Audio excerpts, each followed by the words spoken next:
Hey guys, Beauty Bricks bringing you guys another video. Today we're going to be talking about another MOC that I have found and added to my collection, but it might be a set you already have. Hopefully by the end of today's video you are in love with it as much as I am. Let's go ahead and jump into it. A little bit of background before we begin this video. I will say that I have a really bad habit of when I'm out with friends or family or my significant other that I am on Rebrickable. I can't help myself. I'm always looking for the next fix. I'm always looking for the thing that's going to really make my collection pop. And this week, when I was on Rebrickable, I found the fairy house. As you guys can see here, it is beautiful. And the reason why I look on Rebrickable, by the way, for those that don't know, you can go and look up any Lego set you have on Rebrickable, and there's actually a section on the website for alt builds or MOCs. And you might say, what's the difference? An alt build is something that only uses pieces from that set, where a MOC is something that uses a lot of the pieces or some of them from that set, and then some. So FYI, a little bit of background on that. Getting to today's video, I looked at a set that I thought that I would never use or was taking up space, and it was the Alpine Lodge release from Lego like a year or two ago for Christmas. I don't pick up too many Christmas sets. You know, I missed the Star Wars set last year. I just really didn't have a place for it. But every year or two, I'll pick up a really cool themed holiday set that Lego releases. And like 1 or 2 years ago, that was the one that was out, and I thought it was really cool. It was a good price. I got it for like $60. Good selection of figures. I did a review for it.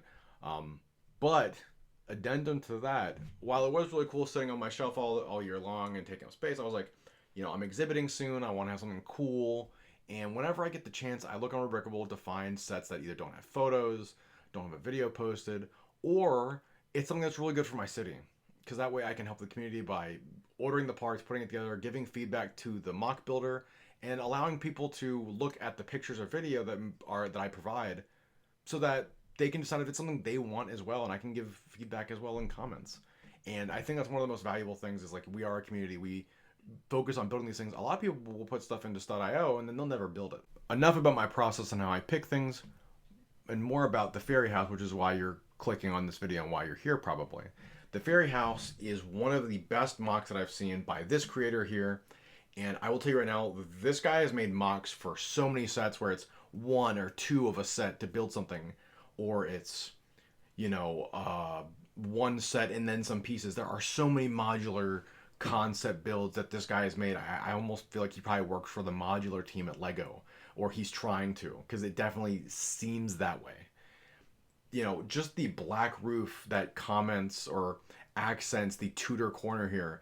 Even one of the photos that sold me was that for the longest time I've been trying to build a section of my Tudor corner with this 32 stud plate here. I just had nothing that I could put there. I tried using regular bricks to build like a brownstone. Nothing. Didn't work. But when I saw this rebuild of the Alpine Lodge, I was like, I have to build this. It looks so good in the photos they provided. And it really shows. This is a beautiful build. Granted, the figures, they're going to have to lose some of their snow gear to fit into the city, but it looks good. Let's go ahead and take some closer shots of it, and I'll just talk about some of the things that I enjoy it more. Picking up the build on my Mills plates, can't stress that enough. You need Mills plates if you're going to do something like this. It is really heavy. Both of these sets coming in probably around like 4 or 5 pounds-ish of just bricks, but it's nice and sturdy. You're able to move it, and more importantly, you guys can get these awesome shots. You know, I got this nice street view. The wood of the Alpine Lodge really comments the orange and brick of the Tudor corner, and it just looks really good. You get a lot of siding here, a lot of extra detail work on the sides, and even there's some, if I'm really careful here, there's some extra detail on the back as well. And much like Lego modulars and other builds that I've shown on the channel, this also has a really detailed interior. So let's go ahead and show you some pieces of that. Obviously, the most fragile part of this build is the slant roof on top. It is held on by some questionable stud usage, but just be careful when you're taking this off. It is quite fragile. I might redo it, just not right now. And then that's it. There are 3 pieces. It's broken up into 2 PDFs that you guys get through Rebrickable. And just look at this. It is so... I will say when you're building it, it does feel fragile because a lot of the pieces are taller and skinny, and you have to like hold pieces in place and then put stuff on top of it, and then it has structure. And it just looks really good. I mean, the way that this chimney just sits on a 2-stud section here on the roof, these roof pieces are actually held in. 1 or 2 little studs hold these in place on both sides, so definitely a little fragile, but the look is miraculous. I mean, the windows and all of the like log or lumber usage that was used for the Alpine Lodge really shines through. And then talking about the interior, you know, we have a little desk in here. We have a bed or a couch inside. We have a large plant, some stairs. And granted, there's not a lot of amenities in this house. Like, it doesn't look like there's a kitchen or a bathroom, but it definitely looks really cool. Switching to the back side of the set, you guys can actually see here that we have some of the lumber trimmings that came over from the Alpine Lodge just thrown in. We actually have a door that's used as like a little slant roof on the back of the house to give it some depth. Unfortunately, if you guys built this set and then decided to do the alt build, your stickers might need to go in the trash. Just FYI, peel them off with a Lego brick separator is the best way I can recommend it without damaging the bricks. More importantly, on the front here, you guys can see we have two plants. We have the door that opens. And not only that, the building itself just slides right, you know, right in between the Tudor corner, just in like the right spot. Everything is precise and perfect and thought out. The set retains a lot of its Northern European roots.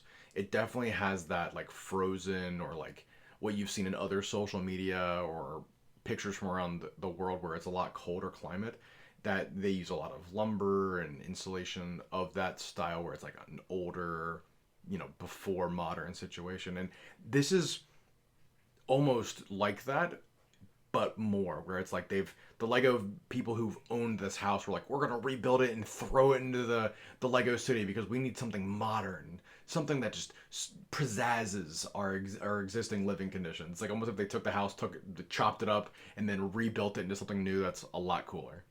And that's probably one of my favorite parts about this build is just it fits in so well. You would never have guessed that this was an Alpine Lodge at one point, and then some pieces were thrown in. Going to the top floor here, you guys can see that we have some chairs, like a dining room area with some LED wall strips, and we have some money hanging, and just some more lights on the top of the wall here. It just looks, you know, it looks lived in. It looks homey. It looks like they're really happy with this. And then obviously when you're ready to put everything back together, it's back together.